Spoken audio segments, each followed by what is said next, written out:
Well, here we are. Over under 10 minutes. We came in the under, so I hope you hammered that one home.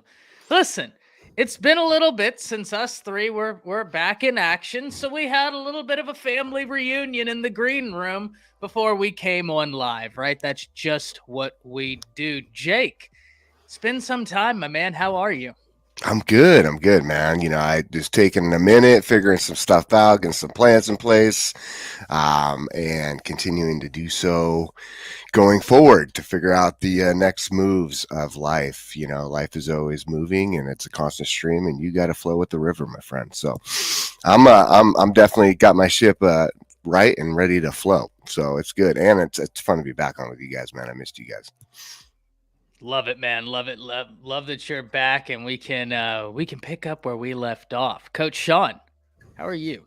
Happy, bro. Big, really, really, really ecstatic to see this guy back on, bro. Anytime I can see Miro here, it put a smile on your boy face, bro. You know what I'm saying? Love Appreciate it, that man. dude. He know how I feel about him, man. Love having this guy on with the great tie himself.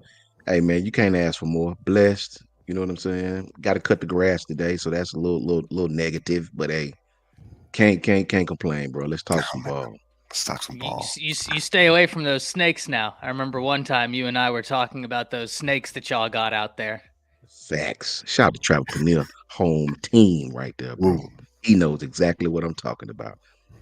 Well, guys, we've got a lot to talk about. We have all of week 4 to get into, but given that Alabama is on the bye, I feel like it is a perfect time as I am doing a little bit of stalling right now as I'm manually entering the stream keys and everything. I feel like it's a perfect time for us to talk about some Alabama recruiting because, guys, word came down this week that a potential visitor, not even potential, a guy was going to be in attendance for this upcoming Alabama Georgia game. And this is a guy that we've talked about before. All right, everything's good now. So now I'm back in the complete flow of it.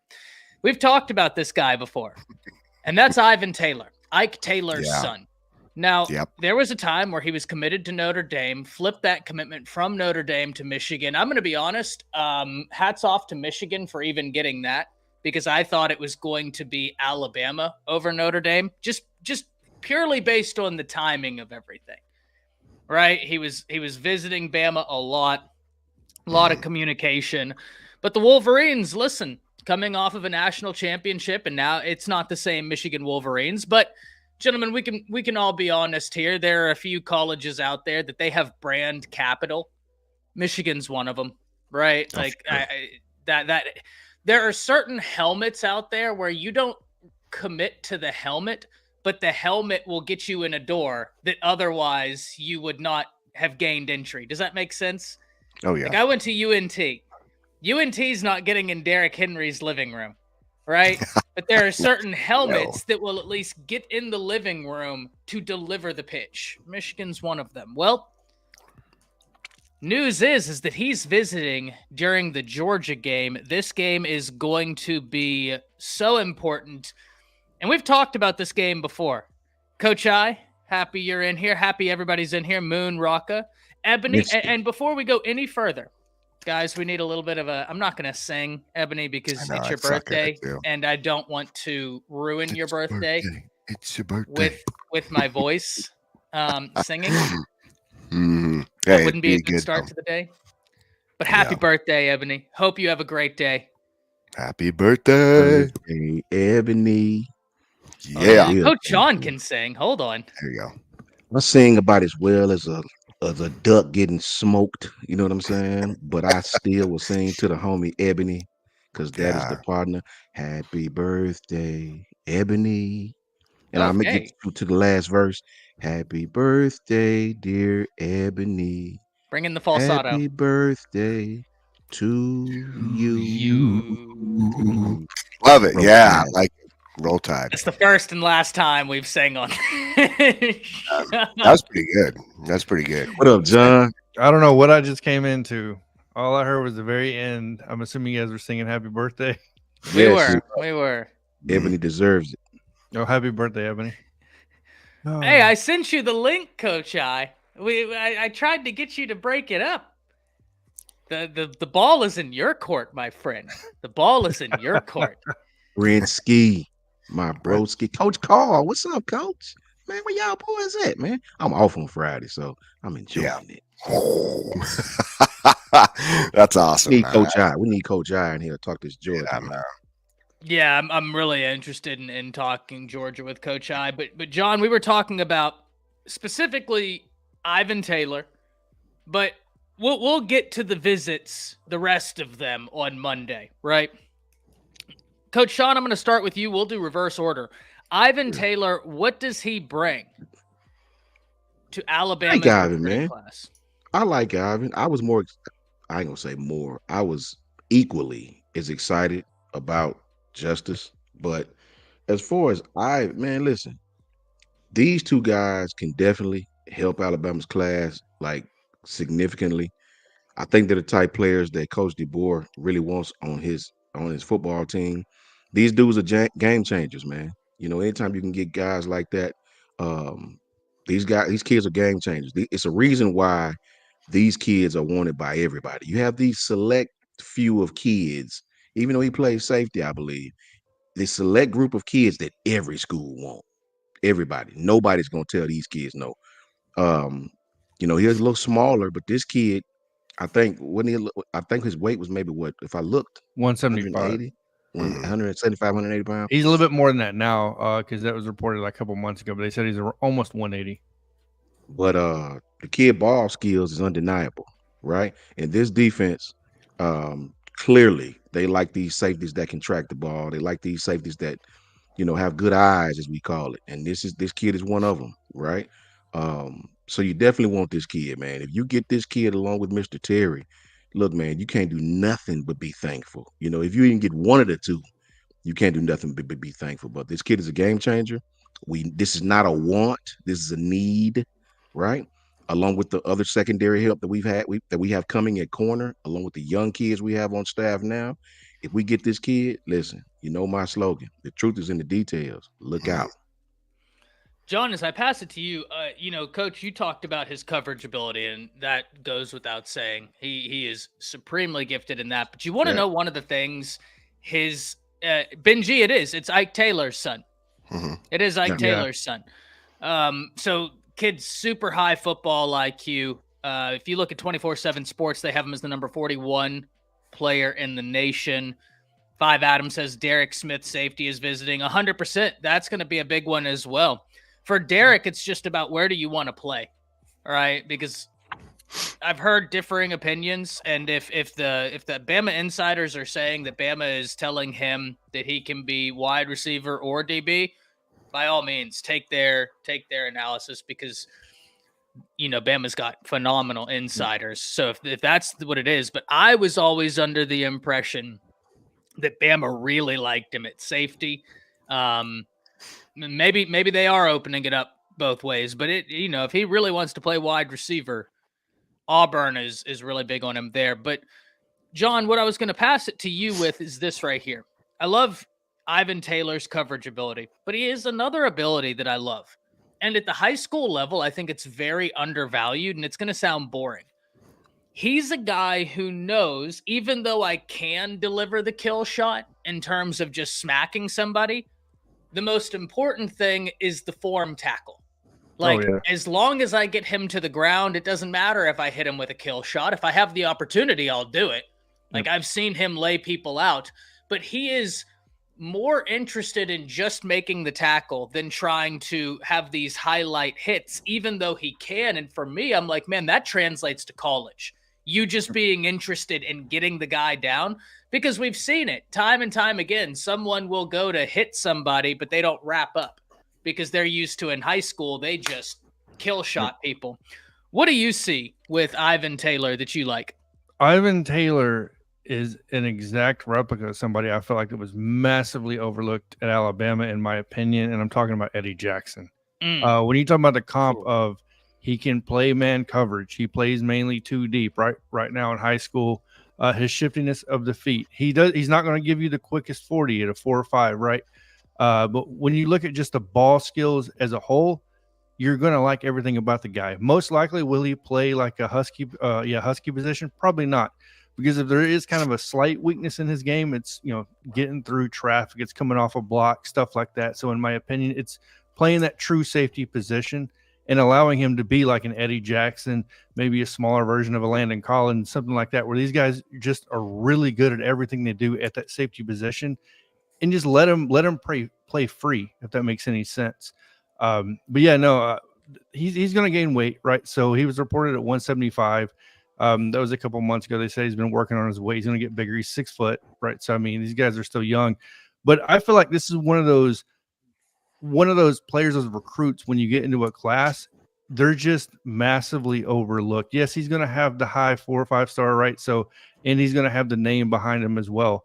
But at the end of the day, when you look at people like Eddie Jackson, I can even talk about Mark Barron and these guys, like they're the staples, the glue of that class at the back end of that defense that kind of solidifies everything else with those like Dejon Lees and the guys that come in at corner, right? That's going to get a lot of the attention.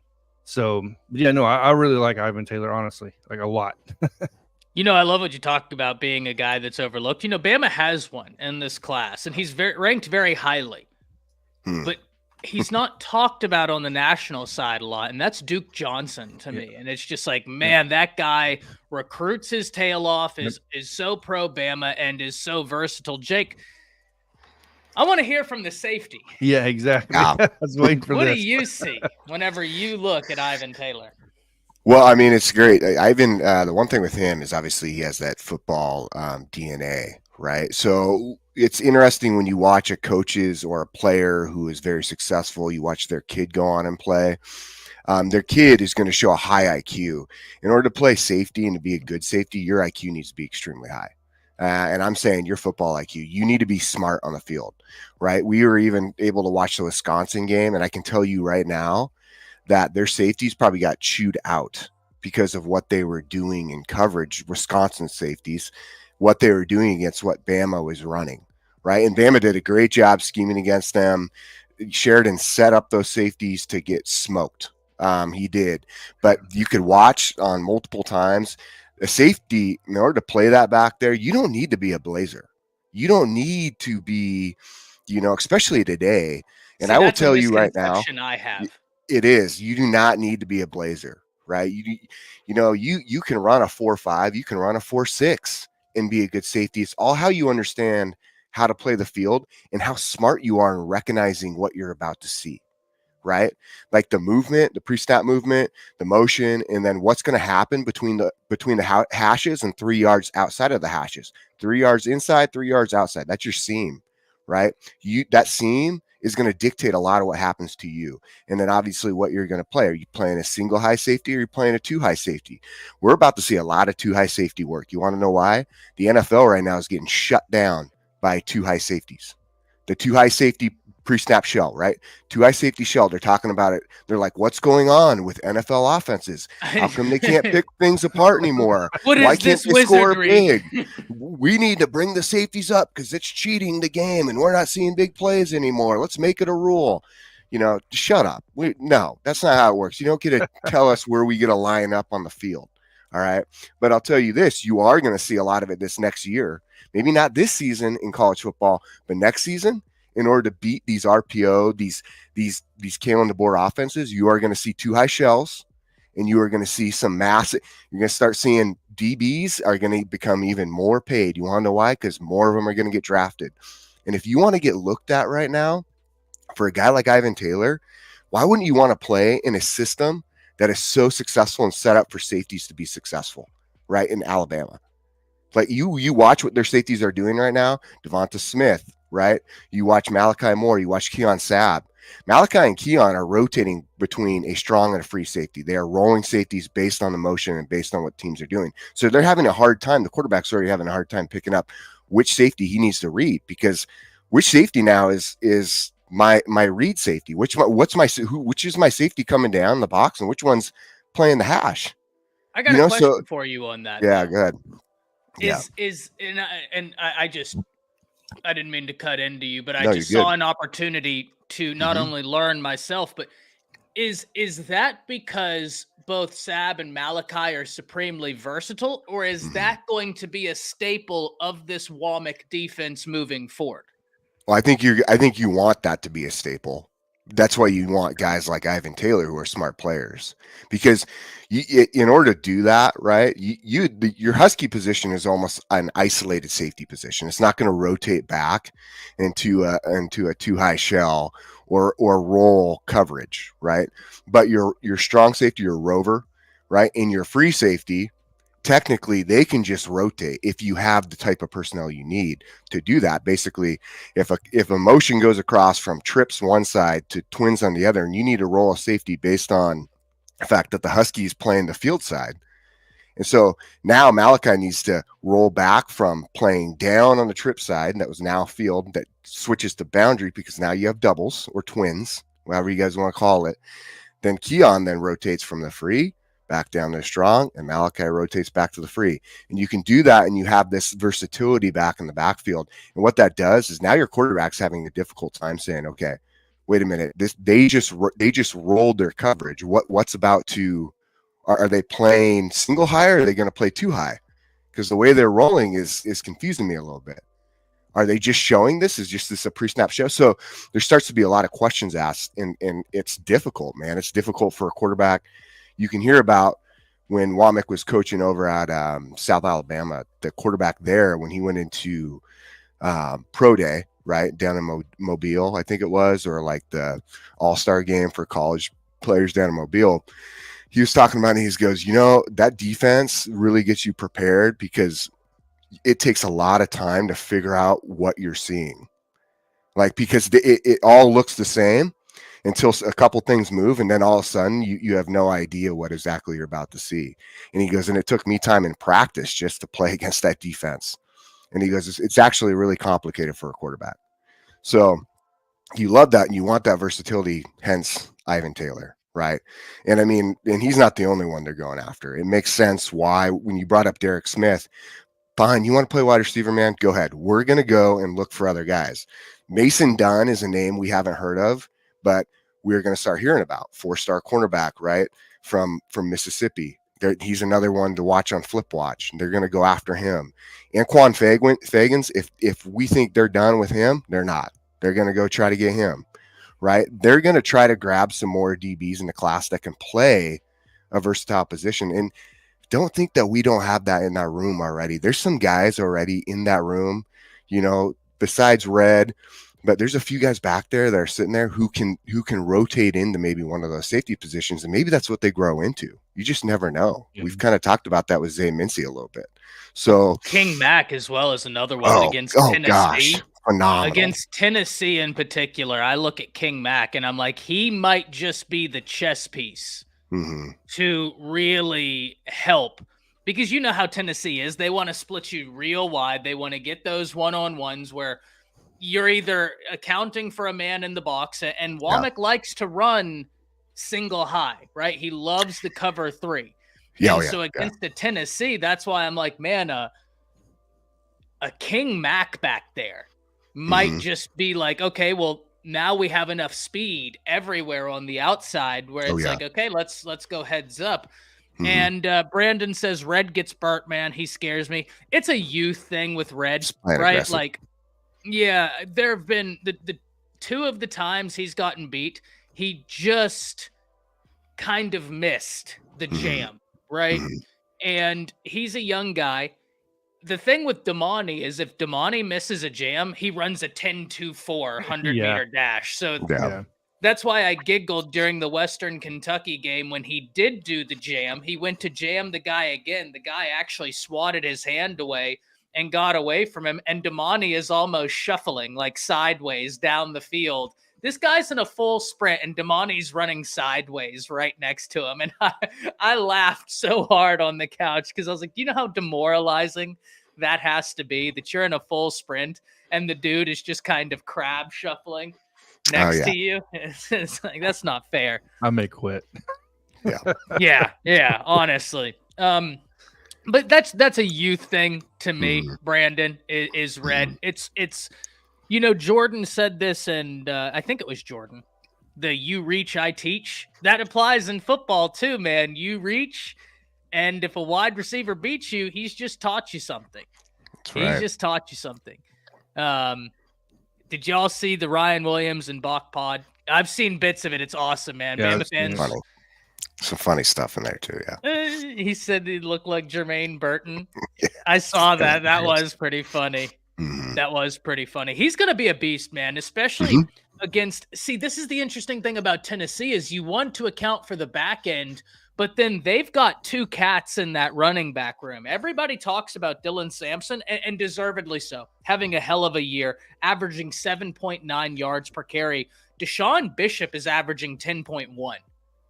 Right? Yeah. Like they've got that offense is clicking right now. Fascinated to see them see them against Oklahoma. That's where we're going to move into next. Guys, any kind of last thoughts on Ivan Taylor, Alabama recruiting as we head into the bye week? I think I'll just leave it at this. I think Kalen DeBoer's done an excellent job of hitting Mississippi. When you look at the recruits he's gotten out of Mississippi and now starting to hit Florida IMG Academy and those guys, it's pretty impressive how he's working in recruiting right now. The man, the myth, the legend. Hayes, by the way, congratulations on being named one of the most influential people in sports. Absolutely deserved. You have been killing it. And just the fact that you come over to the channel, stop in, say what's up, that really does mean more than you know, man. But congratulations on that. You absolutely deserve it. And just keep doing what you're doing, man. You've absolutely changed the game. And people realize it. You are the best at your craft. And so I was so happy to see you recognized for that, man. And I can't thank you enough for even taking the time to stop in and check on us. It definitely means the world. Would love to get you on anytime you can, man. Anytime you can. You just let me know. Of course, man. Of course. That was so cool. Did y'all see that? He was named as one of the most influential people in sports in a list that includes people like LeBron. Yeah. Like powerful. And Tipton, the 1-3 basketball graphics guy. There's not a lot of dudes out there. I mean, Ty, that's a huge accomplishment to be at that level. And you know, Hayes, shout out to you, man. Just, I mean, I've read your story. I saw a lot about it and what you've done, and from just the start and the way you've carried yourself as a man. That's a big deal, man. Because a lot of guys can get in a position like that and get real power grabby. They can get real, kind of have that like arrogance. But no, man, this dude's a real dude. He's a great dude, and that's why he does such a good job. It's funny how when you are humble and you just work hard and you do the right thing, how you are rewarded. So shout out to you, man, just for who you are, and good job. Yeah. I can't tell y'all. I got to talk with him on the phone. We've talked a few times on the phone, but the first time I was just blown away. I was like, man, this guy is like one of the most in the know people in sports, and just talking like he's one of the guys, right? Like, yeah. Good dude. So great dude. Absolutely, man. You just let me know when you have time, and you always have an open seat on this panel, man. Always love getting your insight. Even the Fanatic Sports Network showing you some love, my man. Love to see it. Yeah. But let's talk about what I consider to be the game of the weekend, and that's Tennessee OU. Yeah. Guys, I'm going to lay the foundation here because I love these schematic matchups where it's best on best. Tennessee's defense is good. Very, very good. But I just don't know, like, where they are, right? I know that they're very good, but when I say I don't know where they are, like, where do they rank amongst the elite defenses out there? Just because they haven't played a high level of competition, and they're not alone. Right? Like, I could say the same thing about multiple teams to a certain level. We'll find out exactly who Bama is next weekend. Wisconsin was a great barometer. USF is a solid squad, but I don't know exactly who Bama is yet.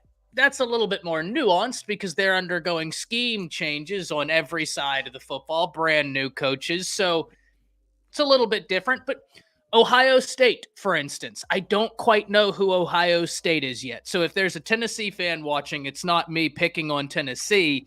Y'all are one of Ole Miss. I don't quite know who Ole Miss is yet because Leave that to me. I love that.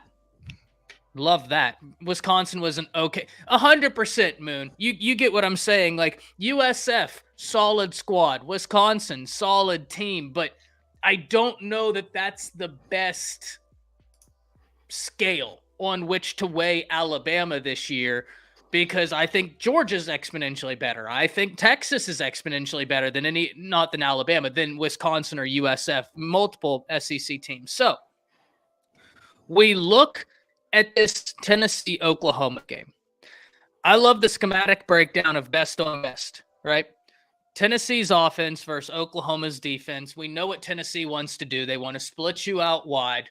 They want to basically minimize the amount of help you can have in the box. They want to run it down your throat, and the second you try and make an adjustment, they're going to hit you over top. Against Brent Venables' defense that has known to be kind of a powerful defense. Not kind of, it is a powerful defense, where Brent Venables kind of lives by this philosophy of, hey, if you can get it underneath, take the underneath, but you're not going to beat me over top.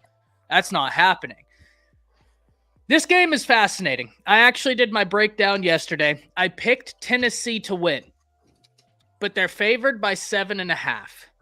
I don't know. Like, every day that goes by, guys, I see the score being closer and closer than the day before. Hayes, absolutely, man. You just shoot me a time. We'll get you on here, and we're going to have a great time. Jake, I want to start with you, though. We'll do reverse order. Let's talk about this OU-Tennessee game, because I think this game and the USC-Michigan games are the two games that I'm like, man, those are fantastic games. Can't wait to see them. Yeah, so it's interesting. Chicken, what's going on, man? Good to see you in here. It's interesting, right? OU, Tennessee. Everyone's sitting there going, man, Tennessee, their firepower this year is unbelievable. You give it up to Nico Iamaleava. I can't say his name correctly, but Iamaleava or whatever. But he does great, right? He's a good quarterback for a young guy. He's done really good. It's scary. He's still in the learning phase. That's what scares me. Is like, what's your ceiling? 100. And here's my one thing, right? Like, you have done a phenomenal job opening up, getting into this offense. You got the lowest points you've put up is 51 points, right? But who have you really played? You know what I mean? Like NC State, who we all thought had a ton of talent, which they do have a ton of talent, has been some semi of a letdown to the first 3 weeks of this season. NC State was one of those teams where all thought, man, they're going to come out just rocking and rolling. NC State has not been anything close to what a lot of people thought they were going to be, right? So that's maybe the closest team of competition. Other than that, you play UT Chattanooga, you play Kent State, and come on, man. Okay, you're putting up massive points against UT Chattanooga and Kent State. Good, you should, for sure. But I'll tell you, you're now going against a team in Oklahoma. Defensively is where their foundation is at. Okay. This is one of those games, and not to mention Josh Heupel is going back to Oklahoma. I don't think he's been back there since he got fired. Right? No, it's Heupel's first time back. Yeah, Heupel. Sorry, Heupel. Again, I don't. Tennessee's one of those teams I tend to steer away from just because the drama over there is just so much. It's just gets your heart rate up, man. I have to take a deep breath talking about it.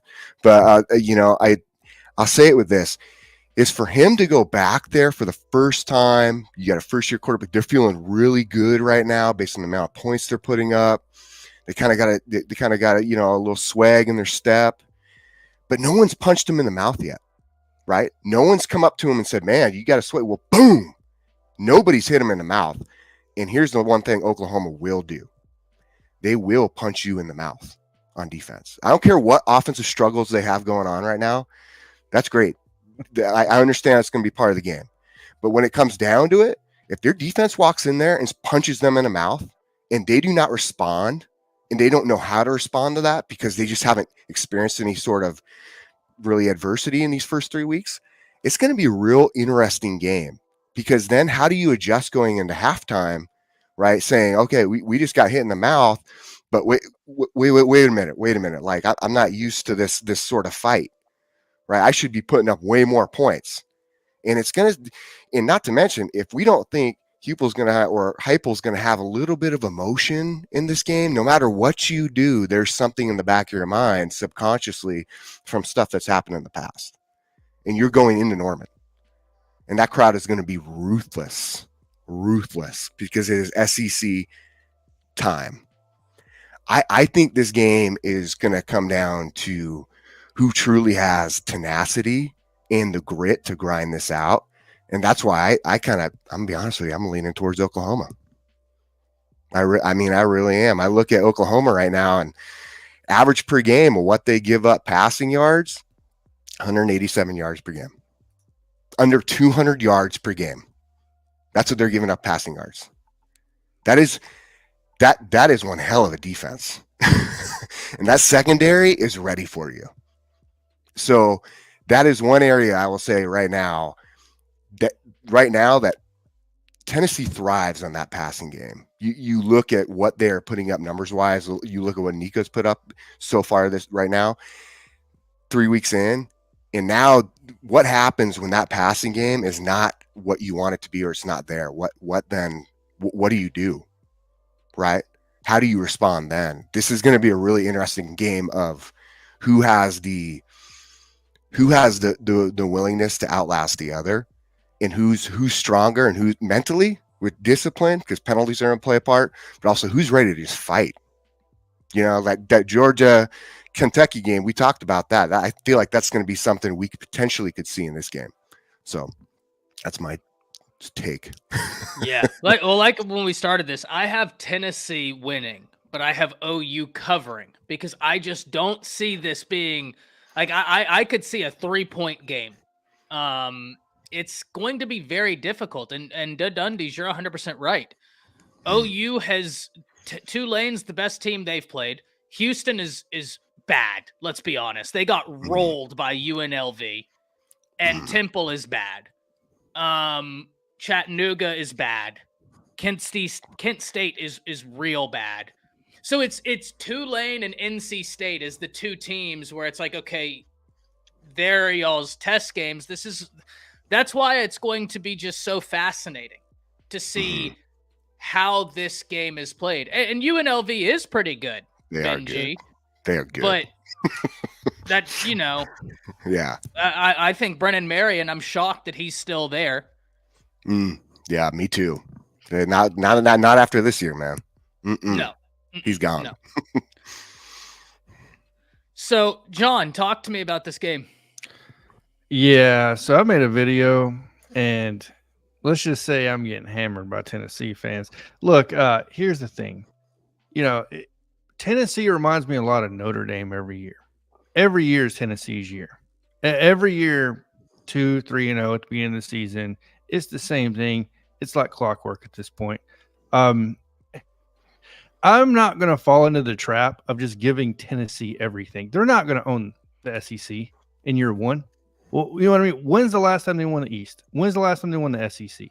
So, no, I'm not falling into this trap once again. They've played nobody so far. Everybody wants to talk about NC State. Well, let's talk about NC State. They beat Western Carolina 38-21. You know what I mean? They lost to Tennessee, and then they beat Louisiana Tech last week 30-20. So, once again, like, both teams to me are at the point of, I think both teams are looking ahead to some extent, less so Tennessee because they got out of their games in the first half with Nico. And Nico really hasn't been put in any type of situation, right, to force the ball downfield, to have to score. And I don't know if Oklahoma's going to be that team to do it, because I don't know if they can put up enough points. But when I look at Oklahoma's defense, it comes down to me, who do you trust more? Do you trust Brent Venables' defense versus Josh Heupel's offense? And right now, as much as I love Josh Heupel, I love Tennessee's offense. It looks great and outstanding and all this stuff.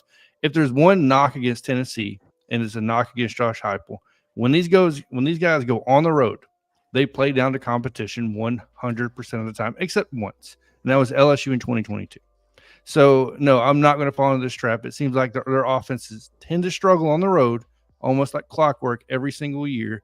I think this is going to be a way tighter game than what most people realize, and I believe in Vegas because I'm a gambler, and Vegas doesn't lie to you. If Vegas releases a spread of 4.5 to 5 points, and it's increasing because the fans are betting on it, what's that telling you? The hype is through the fans, not the trust from Vegas and what it's going to probably play out like on the field, just like Georgia, Kentucky. If you would have paid attention to that line, Vegas told you this was a tight game, most likely underneath the touchdown. But what happens? The people gamble. Most people go in with a super inflated ego, and Georgia's going to kill Kentucky because of the name. Doesn't happen. So, you know what I mean? I try not to buy into the hype because, once again, I'm a gambler and I look at it from that standpoint. But I do think it's going to be a tight game, and I actually do have Oklahoma winning this game. So I don't think it's going to be no blowout or nothing, but I believe I look at Oklahoma. They play excellent at home. Tennessee plays down on the road, right? This is Nico's true test, right? I believe this is Jackson Arnold's true test as well, because once again, this is a game where he's going to have to throw the ball down the field too, right? If you're going to beat him. And if there's a weakness, if you want to call it a weakness in this Tennessee defense, in my opinion, it's going to be the secondary. I believe the front seven's really good. But yeah, that's pretty much my overall take. And game day is going to be there. The lights are on. How do you perform when the lights are at the brightest, right? So exciting stuff. Yeah, I think for me, John, my biggest question is, are they going to be successful throwing the ball downfield? Right now, Jackson Arnold has one of the what's that quarterback metric where in the SEC it's not good. And that's not necessarily his fault. Yeah. But I know they're getting linemen back to and receivers back. Sure, so they're going to have quite a bit back. So last year we saw Oklahoma start with an offensive line that was so-so, right? Yeah. And then throughout the year they ended up going and being one of the best. This year, if this is their first game with this offensive line, to me, that's my biggest concern with OU. It's not even about Nick Anderson coming back is going to be a piece. I'm not worried about him gelling. It's their offensive line. And it's one thing to say, oh, well, these guys practice together. The offensive lines practice together every year, and they still have to grow and gel as a unit, and they haven't had that opportunity. So I got a question back to you. Do you trust a team that's been tested and fought through adversity, or a team that hasn't seen any of that yet? Oh, that's fair, but the adversity hasn't come with this unit. Yeah, no, I got you. I'm talking about Oklahoma in specific. That's where, like, I think a lot of Tennessee, and that's where a lot of the inflation, in my opinion, comes from with Tennessee. Because once again, all you got to do is look at the numbers. If you just look at Vegas, that's going to tell you all you need to know. And look, Tennessee could blow OU out, right? And vice versa, whatever. It's college football. We don't know what the hell's going to happen at the end of the day. We can only give just our opinion, which hopefully people enjoy, and don't bash us too much like it's been going on my channel, but I enjoy it. Right. But yeah, no, I look at like Oklahoma's had to work through adversity. And I feel like because they're working through the adversity, most likely they're trying to get better week by week at a different level than when you don't know what to work on to a certain extent. Like I said, the only thing, and Coach Sean, as I pass it to you, the only thing I worry about is the offensive line for Oklahoma. I agree. That's 100%. Because Pierce has played like 30 snaps this year, gentlemen. He's going to be let go this weekend. Coach Sean, how do you see this going? I mean, for me, man, the truth is in the details. I mean, that for me, that's just, it ain't even that complicated for me. I do think it's going to be a close game. Brent Venables, if I'm not mistaken, I think this dude is 7-1 going against SEC defense, going against SEC offenses, dating back to his Clemson days. I have no doubt that Oklahoma's defense is going to rise up and really keep them in this game, all game. They're going to have to. Yep. The points that Jake made were spot on. Like, you can't make a better point for that defense for Oklahoma, but I'll make the same case for Tennessee's offense. I don't think Oklahoma has defensively seen a team that's explosive enough that they're about to play. I mean, sure, we all know Tennessee really hadn't. I mean, who has really? I mean, you know, at the end of the day, Nico, I'm not going to try to pronounce the young man's last name. I am Alova is what Moon Rocker said. I think he broke it down the best. Boom. This kid's completing 70% of his passes, man. You know, Dylan Sampson, great tight end, Ethan Davis. These dudes are explosive as Oklahoma has seen. I think their defense will keep them in this game, and that's why this game will be close. Me personally, I'm just not impressed with Oklahoma's offense. I went back and watched pretty much all their game. I'm just not impressed with their offense at all. I'm not impressed with the scheme. They run Jackson Arnold way too much. He seems like I'm not impressed with how they're running their offense right now. They got some great backs back there that they're not really given an opportunity to. I get it. The offensive line is having their struggles. I think if the offensive line for Oklahoma, to me, the game rests on Oklahoma's offensive line. We know the defense is going to play well. I think Oklahoma's offensive line will dictate this game. If they come out and get whipped, Tennessee going to win this game. If they come out and play solid ball and with a solid, competent football, Oklahoma has a chance to beat these guys because Tennessee has not seen a defense like this. I am hoping and praying to the football gods that Oklahoma win this game, right? But I think Tennessee gonna win until I see Oklahoma got hella injuries. You know what I'm saying? I'm just not sure Oklahoma's gonna be their defense is gonna wear down over the time of the game. Say what you want about who Tennessee's played. That kid is talented, man. No, yeah. That kid is talented. Josh is going to be motivated to go back in there. That offense has not been slowed down by anybody, not even close to anybody. I think Oklahoma's defense is going to keep them in this game and give their offense opportunities. The key is will Oklahoma's offense seize those opportunities to win this football game? And I just don't know if they can over the course of 4 quarters. I just don't know, man. Well, let's roundtable it, guys, because that's Coach Sean. You and I are in the exact same position. I think Oklahoma's defense is going to give Tennessee's offense fits. I think that's going to be a beautiful matchup. I think Oklahoma's offense has the ability, but like I've said, it's the lack of continuity up front and the offensive line that I worry about game 1 in terms of them being here. Now, this is what I will say. I am jealous for Tennessee because I would much rather play OU now whenever they're just getting back healthy than when Bama plays them. Because I think regardless, and I said this, I think we're going to see a much different OU team from this game on because they're healthy, and this is when they're really going to shoot up. So I'm jealous of Tennessee in that aspect. I'd much rather have them now. Yeah, I mean that's a great that's a heck of a point that you just made, because you're right. Like they are getting some guys back, but when you just because you're getting back doesn't mean you guys are just ready to roll. You know, there's still going to be some kinks you're going to have to work out. And I think, Sean, what you said, you know, and that's going to be the key. And I've seen the comments and I've seen what everybody's been saying, and you guys are right. Like in the end of the day, if you are wearing down Oklahoma's defense, and that depth is going to be huge on that D line for Oklahoma. Yeah, their defensive front is awesome. Awesome defensive. Their front seven is amazing. I mean, let me just give you a quick stat here on that front seven. And their secondary is great too. Yeah. Oh, phenomenal. Average per attempt, right? So they've had 105 attempts against them for rushing. In their average per attempt, they only give up 2.2 yards per attempt rushing. They've given up average per game, 77 yards rushing. Okay. And they've given up no touchdowns rushing. So when we bring back the argument of Tennessee saying, well, they got a run game. Okay. Well, now you're facing probably one of the better run defenses now in the SEC, if not the best at this moment.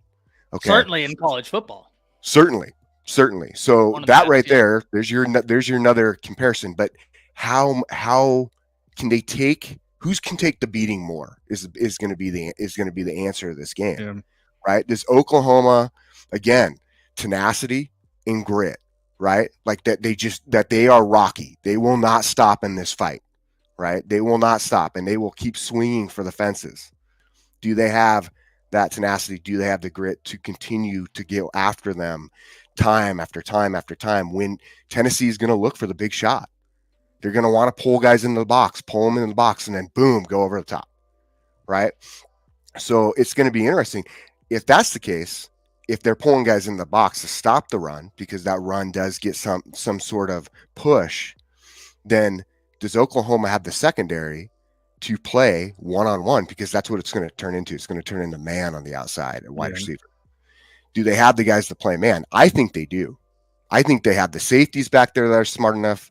I mean, those two safeties are Malachi and Keon are definitely two of the best out there. I will tell you right now. But those two safeties that Oklahoma has, they are probably the best tandem in college football. They are that good. And so, and that saves them a lot in that secondary because that communication, like I said, you have smart safeties, your secondary is going to flow. It's going to be smooth. Oklahoma has that. That's why you're seeing the stats that they have. That's why they're winning these games. Tulane put up a fight against Kansas State. So to say that Tulane wasn't a tough battle, well, that's not true. Tulane's first game, they put up 56 points. Yeah, they score. They can score. Oh, yeah, Tulane's a really solid team, no doubt about that. You know what I mean? So it's a good fight for Oklahoma this last game to get kind of tested and ready for Tennessee because they're going to need that the whole entire game. You're going to have to fight the whole entire game. So I still feel good about the mindset Oklahoma has. It's just a matter of can you not wear and tear, and can you continue to fight throughout the entire game? Because that's going to be key, right? Remember this too, key nugget. Tennessee's defense dating back to the last 16 quarters, I believe. Mm-hmm. If I'm not mistaken, I think it's 16 quarters without allowing an offensive touchdown, if I'm not mistaken. I think I read that somewhere. Without allowing, and then they're tied with Georgia in some category. You might have to look it up. It's something about their defense without allowing. Their defense has played well. In other words, really well. Yeah. So and that's the big question for me, guys. Is if Tennessee scores, because listen, and the reverse of this is this is the best defense Tennessee has seen. This is by far the best offense Oklahoma has seen. This is by far about the best defense Oklahoma has seen. Oklahoma hasn't seen a defensive front that can sniff what Tennessee has coming, right? If Tennessee scores 10 points, 14 points, do I trust Oklahoma's offense? I think that Oklahoma's offense is going to be much better. But it's all about that new, right? Like, I have this game at like 24-27. That's what I've arrived at for Tennessee, 24-27. That's a good line. I just believe if you're Oklahoma, you have to weather the storm at the beginning of the game. If you're going to truly give yourself, you know what I mean, a chance to really pull this out. I think Josh Heupel is going to have something up his sleeve for this game that nobody's seen so far this season, and don't get behind more than 10 points. I think that's going to be the key for me. Because, Jake, and you're right, Oklahoma, their safeties are so good, man. So good. Bowman and Robert Spears-Jennings, they're playing really, really well. But you remember when Bama played them. Hell, Bama had how many NFL players in that secondary? And Heupel's scheme is just a pain in the butt. Now, Oklahoma has experience with something similar in Levy, right? So a lot of these guys, they practiced against a very similar scheme. Yeah. There are obviously different nuances, different ways they go about it, but the foundations are the same so that they at least have a greater baseline than did Alabama. Man, I'm telling you, if I would do anything to trade Tennessee and play Oklahoma now before they really start ramping up, because I still believe once they start ramping up, like they're going to be a pain in the ass to play. They're going to be a solid team. They've just been bit by the injury bug. And Coach Sean, I agree with one thing you said, but the only reason why I haven't really brought it up, and that's Seth Luttrell. I have not been impressed by the offensive scheme I've seen.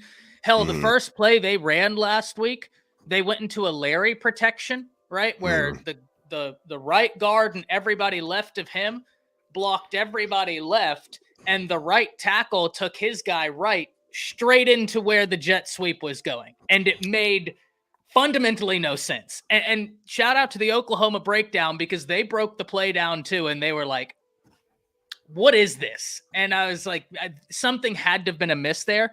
But the reason why I can't even really bring that up is because if I'm Luttrell, what do I do whenever I have 3 different left tackles playing, 3 different centers playing, like 2 left guards playing. My top 2 wide receivers are hurt.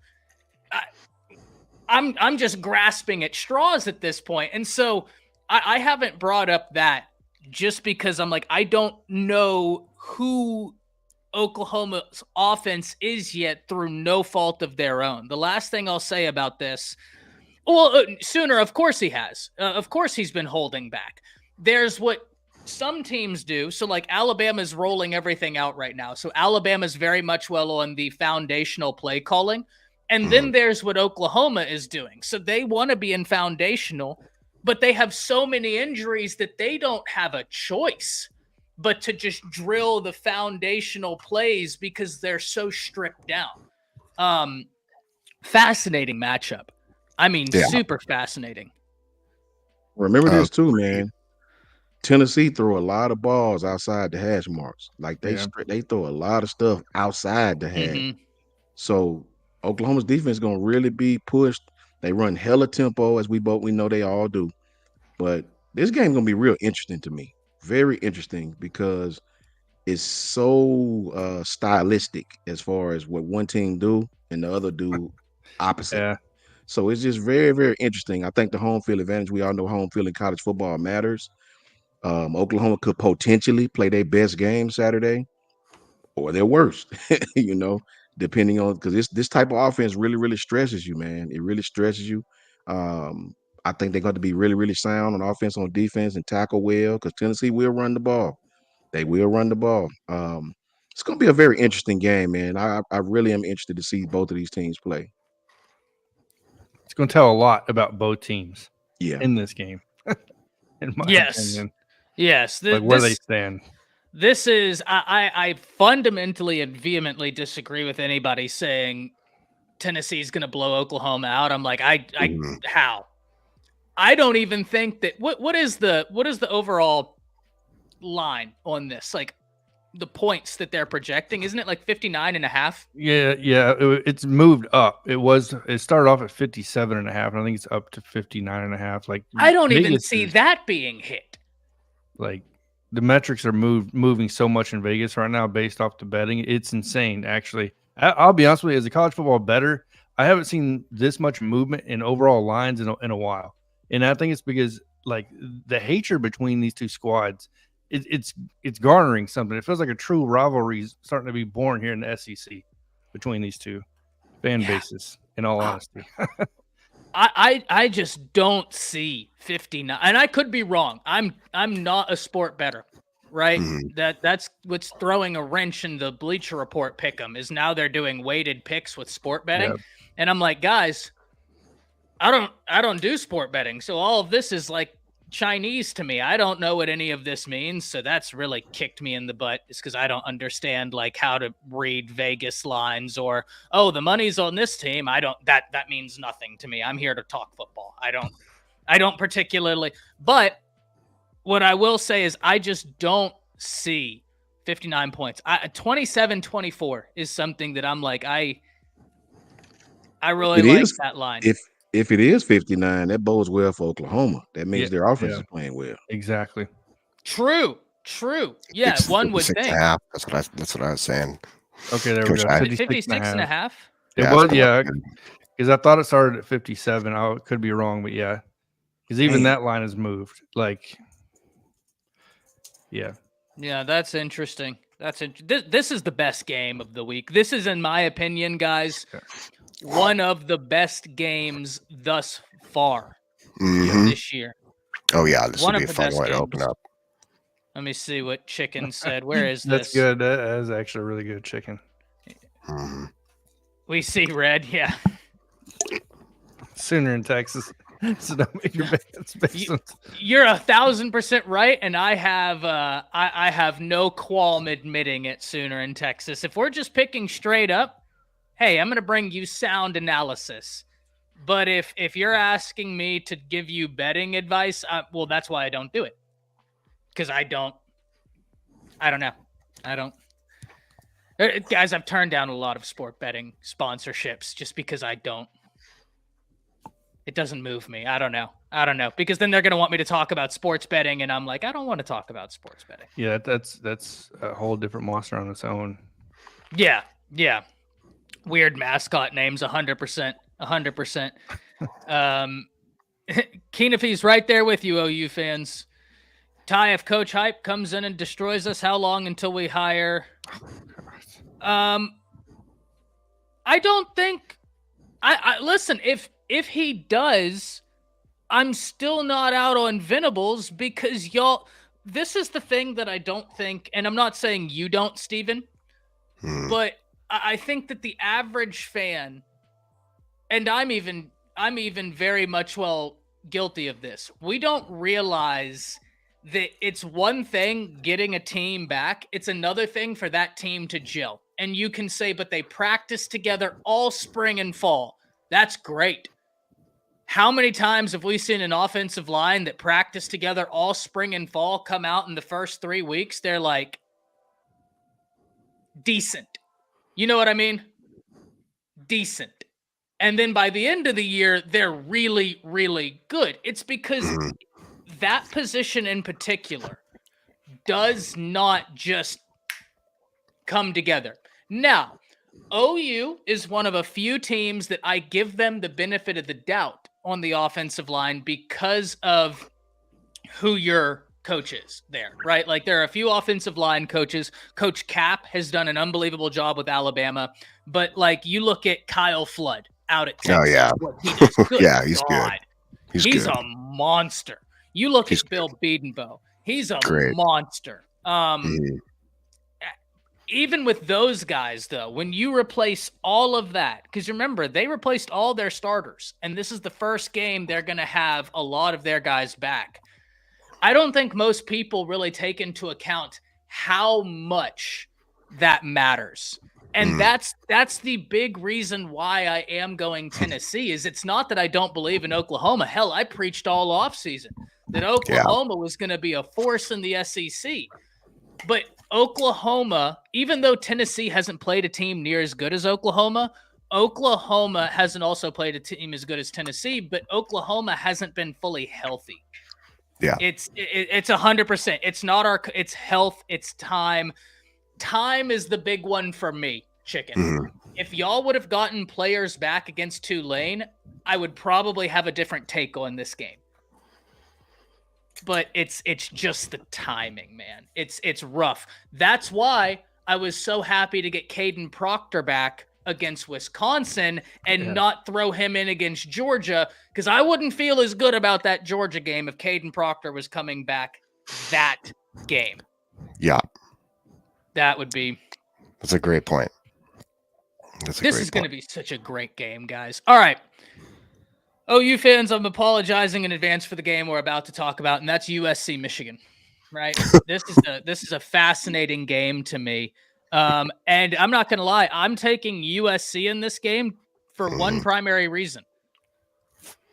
Michigan doesn't have an offense.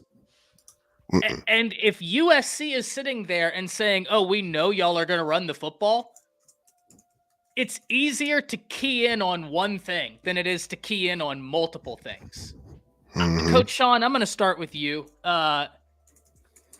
because Michigan has been terrible. Like their defense is good. That offense, I've watched it's bad. It's real bad. Yeah, I mean, what is the most important position on the football field? Yeah. You know, on the offense anyway, QB, right? Michigan is struggling at quarterback right now. Michigan has no identity right now. They don't know what they want to be. If you don't have a quarterback, you really don't have an identity because you don't know what strengths your offense is going to really be. You know, you don't know whether, spread, RPOs, power, nobody knows inside zone, outside. I mean, nobody knows really what your strength is. For that reason, again, Michigan's defense will be under pressure the whole game to keep their football team. I think Michigan's I see a lot of defense 3 is and good. outs. Yeah, their defense Really is good, but I'm not impressed with their defense like that. Maybe it's just Texas was great. Even when I seen them play the team after Texas, it was a smaller school. I can't remember what school it was. I just wasn't really impressed. I think USC is going to win this game, and I think they're going to run away with it. I don't care where it's being played at. Michigan has not proved that they can score consistently on offense against adequate defenses, and I think that's going to catch up with them. USC is very highly skilled on that offensive side of the ball. You're going to have to put up some points to play with those guys.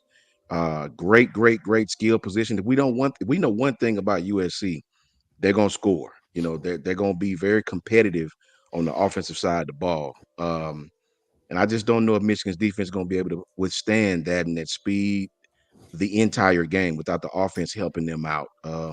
I see about maybe a 14-point win for USC. I don't think Michigan's capable or equipped at this point offensively to play a competitive game against a team like USC right now. Yeah, Ben G saying it was 28-10 University of Michigan over Arkansas State. Arkansas State, my brother in Christ. Yeah, that's what I'm saying, man. Yeah. Everybody thinks yeah. I was just thinking about that the other day. How Ty says my brother in Christ. Makes me laugh every time. And make no mistake. Tendencies. Make no mistake. I think that because Lance says Texas sure got hyped over beating Michigan. They deserve to, because not that they beat Michigan, it was how they beat Michigan, the ease in which they beat Michigan. That was they deserve it. You're not going to hear a peep from me about Texas because they are playing really great ball. I hope Quinn Ewers is back sooner rather than later, because he's been, this is the Quinn Ewers that I've wanted to see over multiple games, and he's showing it to us. But that being said, Benji, my famous phrase, two things can be true at the same time. That Michigan have zero offensive identity, and I just don't see that same ferocious Michigan defense this year, and Texas be really damn good, right? Both of those things I think are true. John, talk to me about USC, Michigan. It's an awkward matchup because the eyes tell you Michigan should get blown out. Going back to sports betting, by the way, USC is only favored by 4.5 points. The over-under is 43 or something like that, which is low in my opinion. I think we're about to find out what Sharon Moore and this coaching staff's made of, because at some point you got to play with pride. And bringing in Alex Orji now as the starting quarterback, the dynamic changes completely on the offense. You're going to see a ton of RPO running from the quarterback, stuff like that. And I think at some point you just got to slow down the game to keep this game from getting out of hand, because USC and Miller Moss, those cats, dude, they can sling the ball. You know they're going to drive the ball down the field on Michigan's defense. And just Coach Sean, I think you nailed it, man. Everybody wants to talk about how good Michigan's defense is. I'm not overly impressed. They don't really get to the quarterback very much. When you look at QB pressure, when you look at sacks, just overall, it's do they create a lot of turnovers? No. So show me a metric here that I got to believe, because I'm a stats guy, right? So I need to believe in something other than just my eyes 100% of the time. And I can't find it with Michigan. When you talk about the offense, it is possibly historically bad, probably Rich Rodriguez days. In all honesty, I can't see a way Michigan even comes close to pulling this upset. I'm just interested on how this is going to play out. Like I said, Jerome Moore and getting these guys up to play in this game and to keep this recruiting class together, which we already see is starting to fracture a little bit. So, Jim Harbaugh leaving, and I think it has a bigger effect than what most people realize, right? So, and it's already starting to kind of creep its head a little bit, in my opinion. And if you continue to lose games that you're at least supposed to be competitive in, and you're not competitive, things are going to start creeping in the realm. You may not want to see it, especially as a Michigan fan. Coming off winning the national championship, I mean, outside of Florida State going 13-0 last year and then it's completely falling apart. I mean, have we seen such a downturn from winning the national championship outside of maybe Auburn, right? So when they won it in 2010 and fell apart in 2011 and won 4 games in, 2012. Ooh. So, and of course, I'm an Alabama fan. I'm taking a shot right at you, Auburn. Just going to go there. But yeah, have we seen such a downturn since Auburn for a national championship? But yeah, no, I believe everything points to USC winning this game.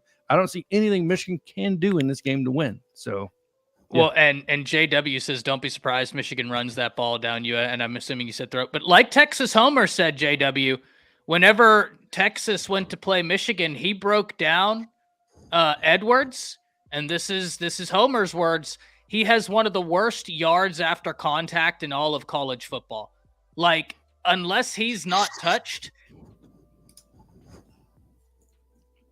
it hasn't been good. Yeah. Remember, this Alex Orgy kid has only attempted 7 passes in 3 seasons at Michigan. Yes. Let me say that again for the people in the back. The kid has only attempted 7 passes in a competitive game at Michigan in 3 years of being there. Brother, 3 and out is your middle name come Saturday. Yeah. 100%. And Rob says Texas resting some folks this weekend. Maybe rest Banks Blue. And by all means, man, I'd definitely rest Blue. Y'all's running back room. It's weird because your running back room is really good, but very thin simultaneously, just due to injury, right?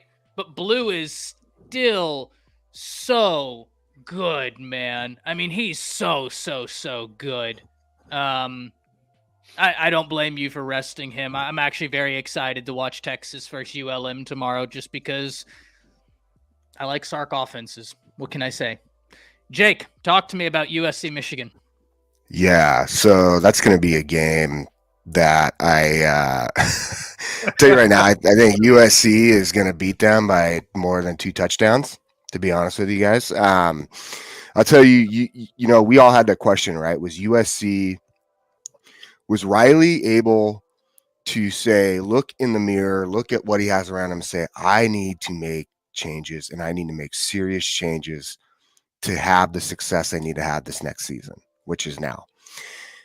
Was he able to do that? 110% he was able to do that. And he got the right guys for that. That defense right now, for anybody who is questioning, USC looks like a completely different team, even with the same guys on the field from last year, right? Maybe a few changes here and there, okay, on the defensive side of the ball. D'Anton Lynn and that coaching staff knows exactly how to look at what they have, put them into positions to allow them to be the most productive they can be and maximize their ability.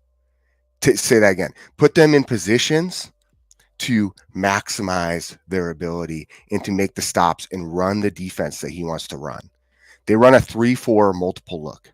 Okay. They will rotate in and out of a whole bunch of different looks on defense just so he can maximize the ability of what he has on the roster. That is phenomenal. For you to be able to go in year one, see what you already have, and have the ability to take those guys and put them exactly in the right places to dramatically transform that defense within 6 months into what it is right now, you have to be extremely impressed. And that's exactly why USC is now having the opportunities on offense to be Lincoln Riley's offense. I'll tell you, man, it's impressive. It's impressive. You look at what USC does. They play aggressive run stopping defense, yet they're able to disguise what they're doing so well that they protect their DBs. They protect their safeties. They protect their corners. And they have a couple of safeties who are really good, but they protect them in the secondary. You want to know why? D'Anton Lynn, before he was a D coordinator, he's a DB coach. That is his forte. That is what he specializes in. He knows how to see the defense from the top down. That is impressive to be able to coordinate it all to flow whoever he's playing opponent-wise. That is why they beat LSU and upset LSU week 1. Not to mention, it gives Lincoln Riley a chance to sit back and utilize his offense the way he wants to play it. Right now, we have probably seen a very small amount of Lincoln Riley's offense at USC. Let's be honest. Their tight end is their leading wide receiver. Branch is like number 4 on I think he only has 75 yards receiving. So they haven't even touched some of the things they can do. Half those guys don't even have touchdowns because they get in the red zone. They can just run the ball in because they've been so efficient offensively. So you got to say right now, whoa, you're going to take that into Michigan who is already having struggles in the secondary because they focus so hard on stopping the run, but the secondary can't stop the pass.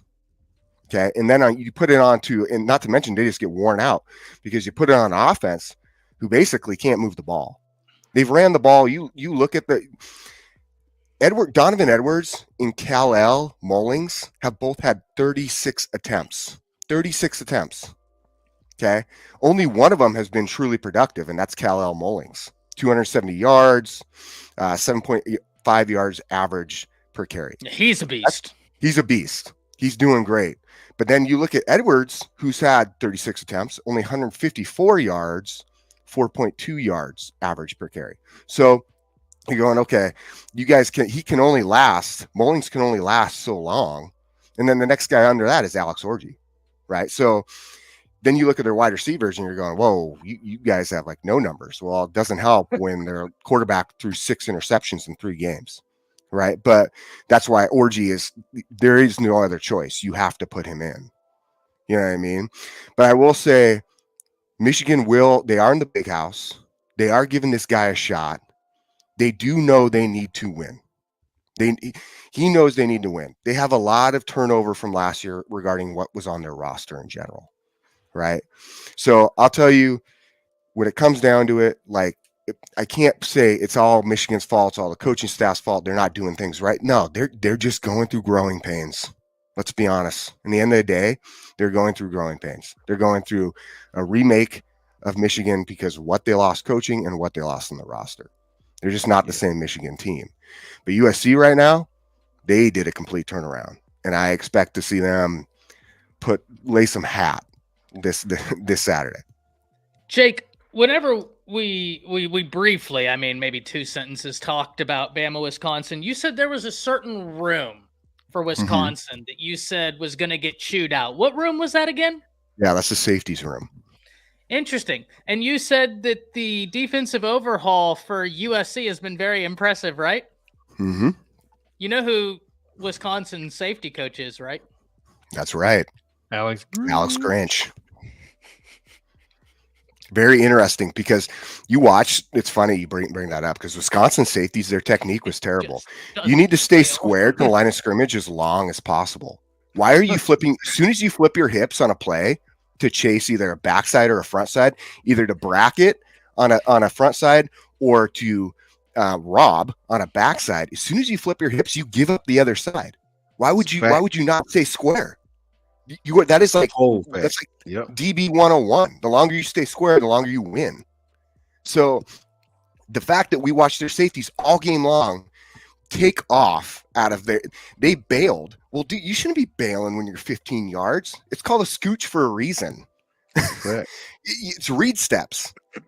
You don't just turn and bail. They were turning and bailing because they were scared of the speed downfield. They felt like they had to get over the top. 100, and all the QB had to do was go, oh, there we go. And here's the thing. Milroe missed a few. They probably should have actually won by like 60. Or sorry, they should have won by 40, but they should have put up 60. So yeah, it's just interesting because when you do have a good secondary coach, right? And D'Anton Lynn and what he's done is be able to see it from, because as a safety, you are technically like the quarterback, right? You should be able to see everything looking downhill. And for D'Anton Lynn to specialize as a safety, as a DB coach, and see the defense downhill to play his guys in the right position, that is why you look at them and you say, man, that defense is productive. Why? Because you know what? That coach knows exactly where the guys need to be at the right time. And he's teaching them correctly. Most of the offensive calls we make in game is based off what Jake is doing. It's based off what the safety's doing. Mm-hmm. That's a whole fact. That's right. That's a whole fact, man. When I seen that, I thought, well, hell, is that their scheme? Maybe that's what they getting taught to do. I don't know. Keep doing it though, because the type of quarterback we have, that's gonna bode well for us. That's right. Yeah, 100%. 100%. Guys, we've got some more time. We've got to break down some more games. We've talked USC, Michigan. We've talked Oklahoma, Tennessee. Oklahoma State still has I'm still mad at them for winning. That was devastating.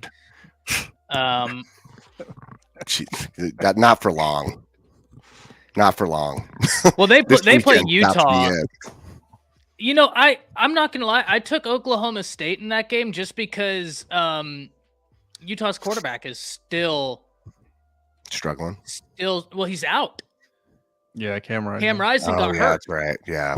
Shoot. Again, he's gonna be like a 25th year senior. And Oklahoma State, like, it's not that they've been terrible. That was more Arkansas. Okay, Texas ULM. Y'all are going to murder them. Joyless murder ball will ensue. Yeah, it's not even a game. Well, that one. No, Benji's just having fun. Yeah, I respect it. I respect 100 respect to you, man. Texas this year, I tell you what, I posted something on Twitter just maybe a week ago talking about Sarkisian and how he had talked about his son going out there and he took his headset off. So he had cool, wasn't it? Dude, here's the thing. That's I cool. said earlier in the year, I said Texas needs to figure out what their identity is going to be, right? They need to figure out what is it going to be. You know what I've realized they figured out? They figured out how to appreciate and to say, we're going to go forward with this, with the fact that we love the game and we're going to attack it and believe in what we got.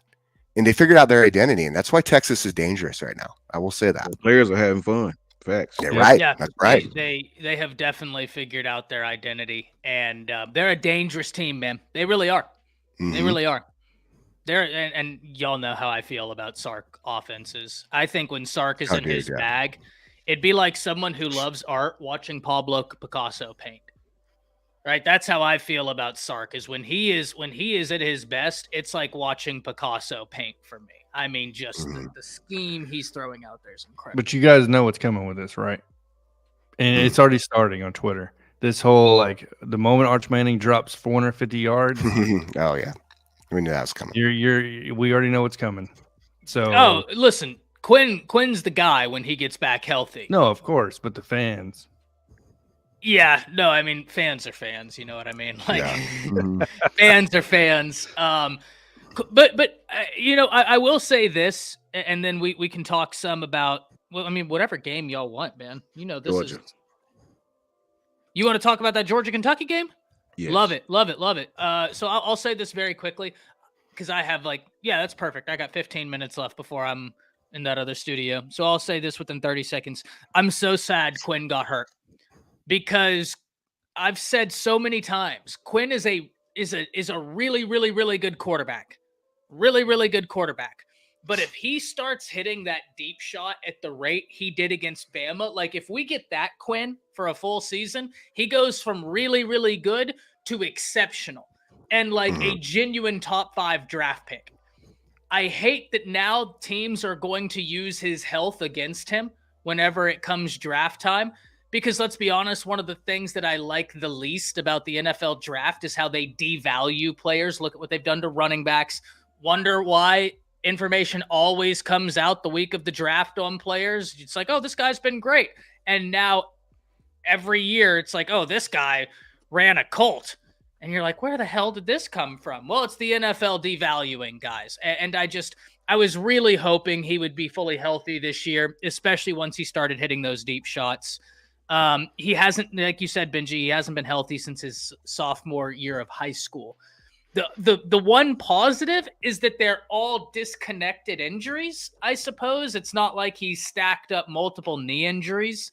So you could chalk it up to unlucky, but that's really unlucky. And Benji, you will know that on this show, I went to war for y'all about Arch Manning. I went to war for y'all about Arch Manning. I said whenever they said if he was Arch Simpson, he'd be a 3-star. I said, no, he wouldn't. We can argue that maybe he's not the best quarterback in this class. I liked Nico. I will own that. No matter how this ends up, I liked Nico best in that class. But I always said, he is a 5-star. Oh, yeah. I mean, the kid's really good. And I always remembered that Clemson camp that he went viral making some throws when he was a sophomore. John, you and I talked about that. Yep. And then everybody forgot about that. And they're like, oh, he's never camped. And I'm like, well, he did. And he looked really damn good doing it. He just didn't go to the Manning camps. That's because of kind of obvious reasons. Appreciate the $10, Benji, saying hook 'em. Hey, I can't take anything away from y'all right now. Ty and Benji. Hey, y'all don't say that. To quote Step Brothers, y'all don't say that. Don't say that. Worldwide. Prestige worldwide. Yep. This week we put wet paper on a bumblebee to see what would happen, and he died. Coach Sean, talk to us about Georgia, Kentucky. I mean, I've only watched this game once. Shout out to Lisa. What's up, Lisa? How you doing? Lisa, good to see you for sure. I've only watched the game once, but that's all it took for me. I was so frustrated with Georgia because I needed for Georgia to win that. I'm glad they won. I would have been super pissed if they had lost, right? But when I see Georgia, man, I'm gonna tell you a few things really quickly so the other guys can get in. I hope Coach Ice is in here so he can let me know if I'm hitting around the right track or not. Georgia got to find their playmakers for one. They got to find now their identity is set. They know who they are, but they got to find their playmakers, man. Their yards per play is down big time. Their offensive line gave up 6-7 pressures against Kentucky. That's the most they gave up through 2 games, right? They gave up that many pressures against Kentucky. I think Bobo is not really trusting Carson Beck. When I watch him, he giving Carson these ridiculous routes, making him hold the ball too damn long. You know, they got injuries on the D line, they got injuries on the O line. You got to do things to get the ball out of Carson Beck's hands, man. Carson is really ineffective when you can get him off his square. He's not one of those quarterbacks that's gonna kill you when he's running. And as far as throwing the ball off the run, I think that was Kentucky's plan. You get him off his square, he tends to panic and just don't make the right play. But Bobo didn't call a lot of quarterback-friendly plays either. I think they put it to where they depended on the quarterback way too damn much, right? Sure, Kentucky was playing everything solid. They were stopping the run at one point in time, but I've never seen Georgia be as impatient as that, which bode well on the road in a place like Kentucky. I think the offensive coordinator, Mike Bobo, has really got to scheme up some things to help the quarterback out, man. They got some injuries, right? And to really help the offensive line get in the groove of run blocking. And so I think that was a complete collective burp for those guys. But here's the good news for Georgia. As bad as they played, as much as they tried to give the game to Kentucky, they still won. Yeah, 100%. Guys, what's y'all's thoughts on that? Yeah. You want to go first, Jake? No, go ahead. You got it. I think really when I watched this game, I was impressed by one thing when it comes from Kentucky. Kentucky was probably more physical in this game than Georgia was. When you watch that Kentucky defense, the way they came up to the line, they were smacking some dudes around. They definitely showed, right? They took the cape off of Superman, right? So off of Georgia, and they showed that, look, you can be physical with a team like this. You can slow down the run. You can, you know what I mean, throw them off balance. Their offense running the ball didn't look superb. It's like, I forgot who said in the comments, you know, they may be not who we didn't think they were. Like, you know, that's just maybe it. I think it was just, I think it comes down to one person, really. And I keep hearing Georgia fans say this, and I don't know how true it is. So, yeah, if you're a Georgia fan, let me know. There's a lot of Georgia fans that aren't big Mike Bobo fans. They said he's very vanilla. He's not creative in his play calling. And when you don't have supreme talent around you to make up for that, it can kind of put you in a lull a little bit, put your offense in a lull. And I don't know if that's what's going on. But it's exactly how Coach I planned. When I watched this video on the breakdown of this, talking about how it was going to be a close game. Maybe it was from that perspective of, look, it's just kind of a vanilla offense. And I don't know if they're trying to hold out for Alabama. I don't see really why they would do that, especially when you looked at the latter half of that game against Kentucky. If Kentucky would have got that interception and put them down 10-0, and that would have counted, we could be having a completely different conversation right now, because that would have definitely gave, in my opinion, Kentucky the momentum to win that game. But yeah, I think Kentucky's physicality in that game was crazy. 3rd and 3, and they rolled back out, and he missed the guy. What? That ain't Georgia. Georgia would overload one side and run right at you. Right. So I didn't understand it at all, and that's just a fact. It's funny you bring that up, Coach, because I think that's been somewhat of the I guess the hard part right now with Bobo and bringing him in as that OC again, because Bobo, you have to remember he comes from the history of Georgia of running the power I, right? He runs like the power run. He runs the halfback zone, right? He inside zone. He's that dude again who will line up and smack you in the mouth. It feels like there's somewhat of a transition going on because they do have a phenomenal offensive line, right? Georgia, When you see them run tempo too, Jake, they sped up and tried to run like, and that was weird. That I've never seen. Harry. Like, when is that Bobo? That's not a Bobo scheme. Like, so what is he trying? He's throwing in wrinkles that are not traditionally his style, and I just don't know if it fits with what they have personnel wise, right? And I think that's what they're trying to maybe figure out. It's like, okay, wait a minute, like to face some of these teams in order to put up the points we need to, it's not going to be about defense and ball control, right? Instead, we're going to need to score big time, right?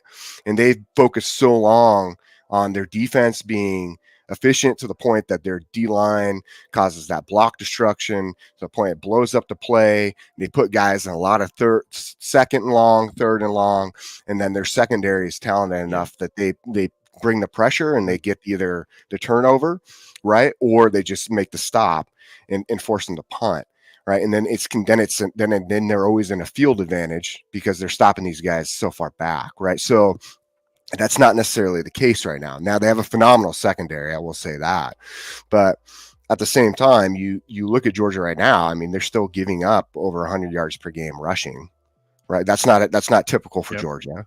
Right now, you look at their passing, they're only giving up 91 yards. That's phenomenal. That just goes to show how good their secondary really is, right? But it's very different, I think, from what you've seen in the past. I mean, even that last game when you're watching, for those who are like, well, was he trying to kind of keep the playbook small so that way we're not giving out too much in the first 3 weeks of play, right? Because the season's broken down into quarters, okay, for a regular season, and then within that quarter, your install is this much, and your goal would be to only utilize, similar to what Bama has said, you've only seen 20% of what we actually can do, right? Like, we've been able to stale back and not have to use the other stuff. Thank goodness. Right. And now we can go into the next set, quarter 2, and now we can install and start to show a little more and more and more as we go through the season.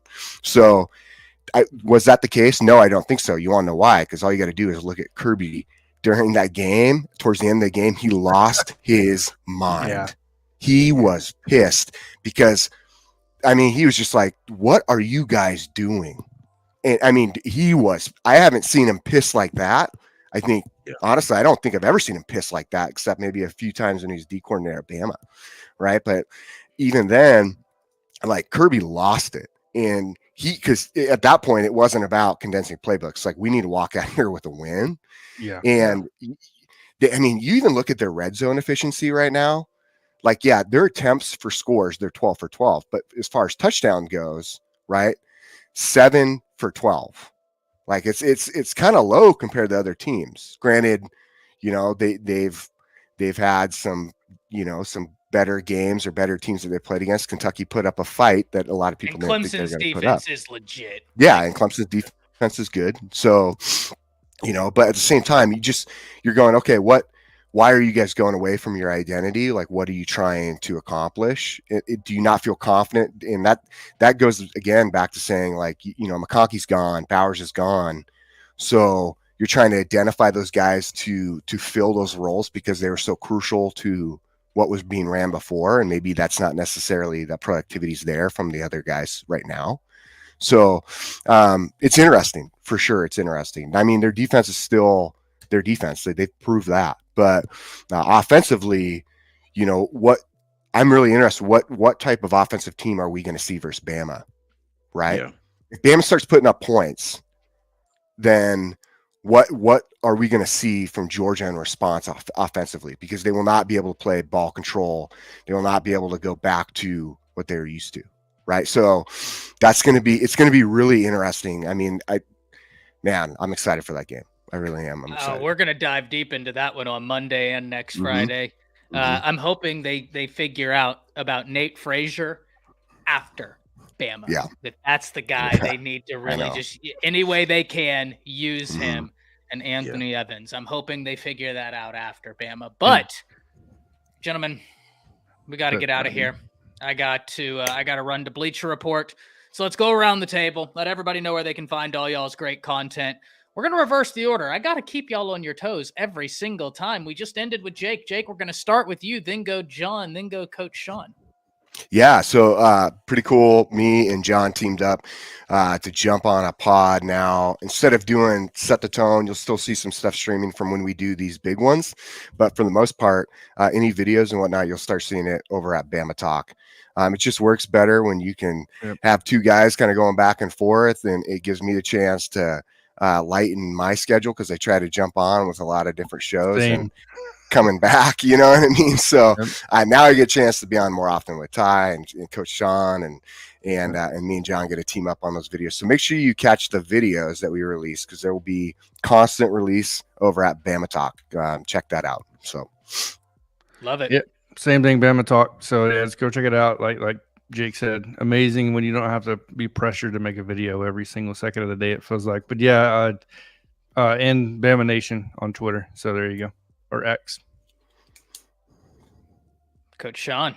You can definitely find me at JMHO Sports Talk on Twitter and on YouTube. Shout out to my cousin Marshall Harris, who I talk to, who doing big things up north talking sports. Shout out to my brother Brad J. And HBCU Highlight, who I've done some work with, man. Shout out to all you guys. Thank you to Ty. Shout out to all the content creators who we deal with and talk to. And JMHO Sports Talk, just my humble opinion. Love it. And now we give it up to the fifth member of the panel, the one that hasn't said anything, but always gets the last word. And that's the spinning wheel of doom. And it's